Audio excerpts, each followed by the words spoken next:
Bismillahirrahmanirrahim. Assalamualaikum warahmatullah. Pekerjaan Anda ini barokah. Kemudian yang terakhir saya beri ijazah tentang Al-Fatihah ya, karena ini surat yang populer. Kalau saya ijazahi Quran 30 juz pasti sampean enggak hafal. Atau ijazah surat Baqarah. Kalau mau Baqarah mau. Ijazahi surat Baqarah mau 2 juz setengah. Mau Mas Asep? Ya Fatihah aja yang gampang ya. Nah, ya kulhu Fatihah ini paket ringan ini.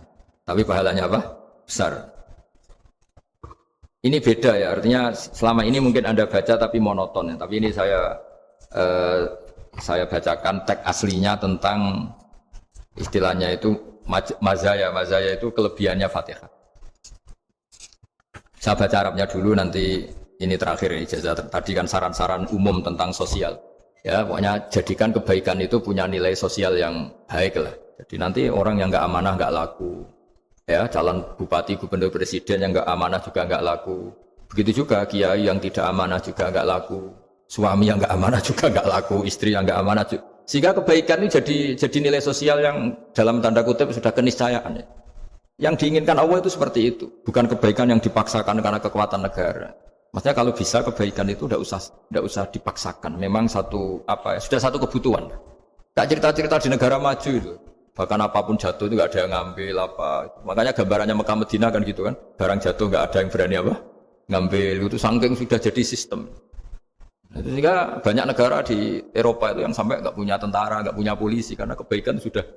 Nah kita kan masih capek. Polisinya aja capek, apalagi masyarakatnya karena ya kebaikan itu belum jadi nilai apa bersama. Nah, kita selain ditopang negara, ada polisi, ada tentara, itu kita usahakan kebaikan itu jadi nilai apa bersama. Tadi wa'tamiru bainakum bima'ruf. Dan kita punya reputasi yang bagus dalam bab ini.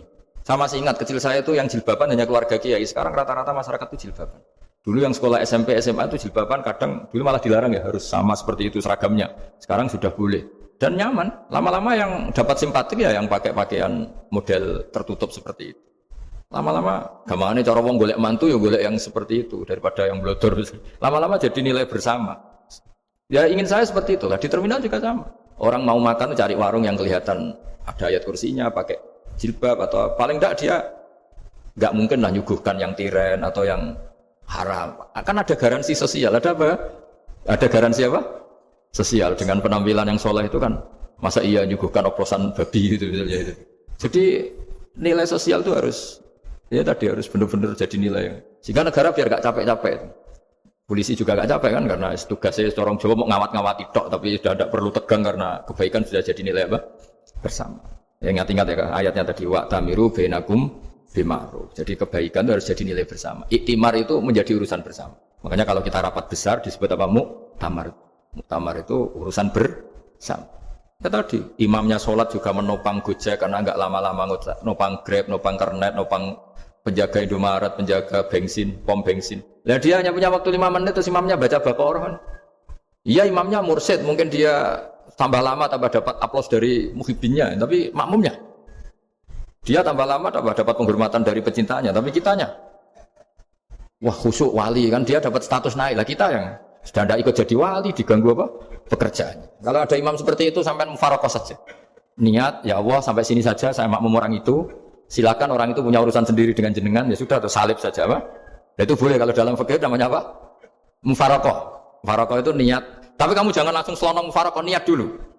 Pamit sama Allah bahwa sekarang mau mufaroqah. Ya, tapi ya jadi sholat yang aneh kan, imamnya masih rukuk, kamu terus sujud, terus apa-apa selesai ya. Mungkin dalam pandangan itu orang lain begini, maksudnya makmum gimana ini kok begini. Tapi sudahlah Allah Maha tahu. Insya Allah dimaklumi. Ya saya baca tentang Fatihah ya, karena sampean pasti sering baca Fatihah. Supaya sekaligus jadi jimat lah gitu. Jadi kalau kamu sering di jalan-jalan yang mungkin sepi atau mungkin kan tidak semua teman Grab itu nasibnya bagus yang di Semarang Jogja. Mungkin yang di Kalimantan di Papua kan ada yang 10 kilo gak ketemu rumah, ya kan? Yang lihat di TV-TV itu kan kasihan kan? Udah 10 kilo gak ketemu rumah, penumpangnya kewekar preman tuh kan. Ini makan orang enggak kan gitu. Kan ujiannya 2. Kalau penumpangnya cantik itu ya kecoba syahwat, kalau preman takut. Jadi orang itu selalu ujian itu. Sing sedengan itu kan jarang orang itu. Jadi kalau penumpangnya perempuan cantik ujiannya itu syahwat, kalau preman ujiannya ketakutan. Kalau orang yang lemah bawa uang, ujiannya kamu ingin garong. Jadi Hidup itu memang semuanya ujian. Liyabluwakum ayyukum ahsanu amala. Makanya saya sering ditanya oleh teman-teman, Gus, nah ujiannya kenal wong wedok elek piye sama? Kenal wong ayu ujiane syahwat, kenal wong elek ujiane ngenyek, itu sama-sama dosa. Syahwat ya dosa, ngenyek juga dosa. Wah elek keriting untune metu ya dosa ngomong gitu. Kadang-kadang orang berpikir enak kancanan wong elek gak dosa. Kata siapa kancanan wong elek itu ya dosa karena bawaannya ngenyek. Ngenyek itu menyepelekan itu. Makanya saya itu ya nggak mau berteman sampean. Nanti kan bawaannya ngenyek atau seneng ya tidak tahu. Ya sudah ada takdir saja kalau ketemu ya tak ulang ngaji itu. Tapi ini ngaji terakhir, setelah ini ngaji biasa aja, tidak usah resmi gini. Ngaji kok resmi aneh. Pokoknya nanti suatu saat kalau pandemi sudah berlalu saya akan ngaji Rebone. Ini ngaji. Ini ngaji yang kurang bagus karena ngatur kiai kurang berkah ini. Nanti tapi ya lumayan lah masih mau ngaji. Ngaji kok tanggal ini jam ini. Sekarang suatu saat kamu tak panggil, Mas Wahyu datang ke sini jam ini, tidak mesti bisa. Mungkin pas ada acara apa, maaf ke sini pas ngecek, pas apa. Jadi ya sudah, tapi tak maafkan, enggak apa-apa. Takdir ya. Tak bacakan, supaya sampean tahu keramatnya Bismillah. Nah sebelum saya bacakan Bismillah Fatihah, tak beritahu tentang ilmu tafsirnya, karena ini penting sekali. Fatihah itu dawuhnya Allah, tentu itu dawuhnya Allah. Saya ulang lagi, itu kalamullah. Tapi yang sudah diberikan kesampaian ke kita semua. Sehingga seakan-akan itu menjadi dawuhnya kita ke Allah. Jangan salah loh ya, Fatihah itu dawuh Allah, tapi sudah diberikan ke kita. Sehingga posisi kita itu yang punya itu. Alhamdulillahirabbil alamin. Nah, kenapa ini perlu dijelaskan? Karena nanti ada kalimat iyyaka na'budu wa iyyaka nasta'in. Kalau itu masih kalam Allah, berarti Allah ngomong ke kamu, ngendikan ke kamu, kepadamu aku menyembah. Masa Allah menyembah kamu? Nah, sehingga ilmu tafsir itu menyelesaikan itu dulu ya. Saya ulang lagi ya, sebelum sampean sering baca Fatihah, aku yakin ya sering baca. Ini barokahnya tidak paham itu tidak pernah janggal. Enggak paham itu ya penting supaya ada iskal, tidak janggal. Sebetulnya di kalimat itu ada yang janggal. Kalau Fatihah itu kalimatnya Allah atau kalam Allah, bagaimana dengan kata-kata iyyaka na'budu? Masa Allah ngendikan ke kita, kepadamu kami menyembah. Masa Allah menyembah kita? Maka penyelesaiannya secara ilmu tafsir gimana? Semua ulama mengatakan, bukan satu dua, semuanya mengatakan di Fatihah itu semuanya diberi kawalan kalimat. Saya ulang lagi ya, di Fatihah itu semuanya diberi awalan kalimat qulu, katakan wahai hambaku begini ya, katakan wahai hambaku begini. Nah begini ini pelajaran dari Allah yang sudah diberikan ke kita. Terus kita mengatakan bismillahirrahmanirrahim, alhamdulillahirabbil, termasuk kita mengatakan iyyaka na'budu wa iyyaka nasta'in. Jangan bayangkan Allah ngendikan ke kita. Kalau Allah ngendikan kita berarti gini, hei Wahyu, ihdinas siratal mustaqim, tunjukkan saya jalan yang benar. Nah nanti kamu terus, ya Allah, Anda aja minta tolong saya minta tolong siapa kan? Jadi panjang kan? Ya, saya ulang lagi ya. Jadi itu di Ulumul Quran diterangkan gimana? Sebelum baca Fatihah, ya. Fatihah itu kalamullah, ngendikannya Allah, tapi yang sudah diajarkan ke kita dan sudah milik kita. Sehingga kalimat itu menjadi milik kita. Tapi ya kalamullah, tetap kalamullah, tapi sudah menjadi milik kita. Sudah paham ya? Ya pinter namanya. Ya, karena kalau tanpa penjelasan seperti ini, Anda akan iskal. Bagaimana Allah, iskal itu janggal, bagaimana Allah mengatakan iya, karena butuh. Nah, jadi aneh ya?